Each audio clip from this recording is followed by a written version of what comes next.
ప్రైజ్లా దేవుని ఉన్నతమైన నామమునకు మహిమ కలుగునుగాక. ప్రభు పేరట మీ అందరికీ హృదయపూర్వక వందనాలు. ఈ ఉదయకాలము దేవుని వాక్యాన్ని విందాం.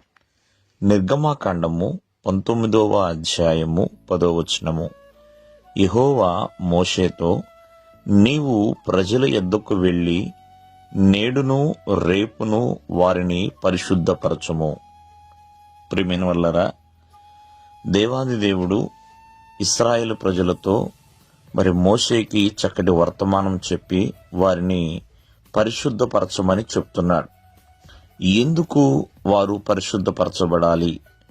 కారణం ఏంటంటే, మూడవ నాడు సీనాయి పర్వతం మీదకి ప్రభువు దిగి వస్తున్నాడండి. కావున ఆ ప్రభువుని ఎదుర్కొనుట కొరకు ఆ ఇశ్రాయేలు జనాంగము పరిశుద్ధంగా ఉండాలి. వారు తమ బట్టలు ఉతుక్కొని చక్కగా పరిశుద్ధంగా కలిగి ఆ యొక్క సీనాయి పర్వతం ఎదుటకు వస్తే ప్రభువు సీనాయి పర్వతం మీదకి దిగి వస్తాడు. మనము ఎంతో మందిని ఎదుర్కొంటూ ఉంటాం. ఎదుర్కొనేటప్పుడు చాలా ఉత్సాహముగానో ఉద్యమముగానో ఉన్నతంగానో ఉంటాం. అలాగే ఆ ప్రభువుని ఎదుర్కొనేటప్పుడు కూడా సరైన సిద్ధపాటు అనేది చాలా అవసరం.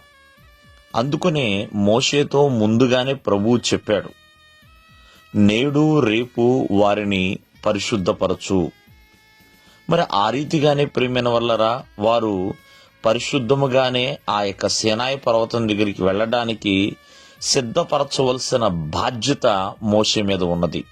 ఒకవేళ గనక వారు సిద్ధపడకపోతే ఆ సీనాయి పర్వతం మీదకి ప్రభువు దిగి రాడు. ప్రియమైన వల్లరా, కావున ప్రభువుని ఎదుర్కొనే ముందు మనమందరము కూడా సరైన సిద్ధపాటు అనేది ఉండాలి.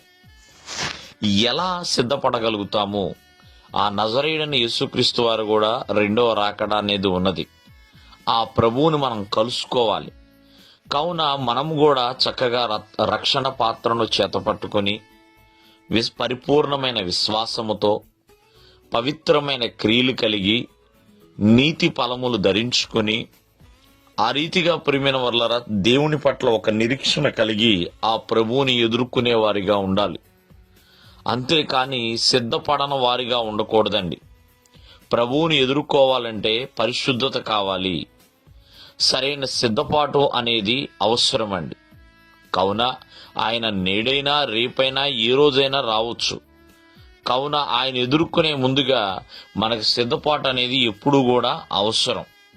కావున ఆలస్యం చేయకుండా ప్రతి ఒక్కరూ కూడా చక్కటి సిద్ధపాటు కలిగి ఉండాలి. దేవుడు మిమ్మల్ని ఆశీర్వదించును గాక. ఆమేన్.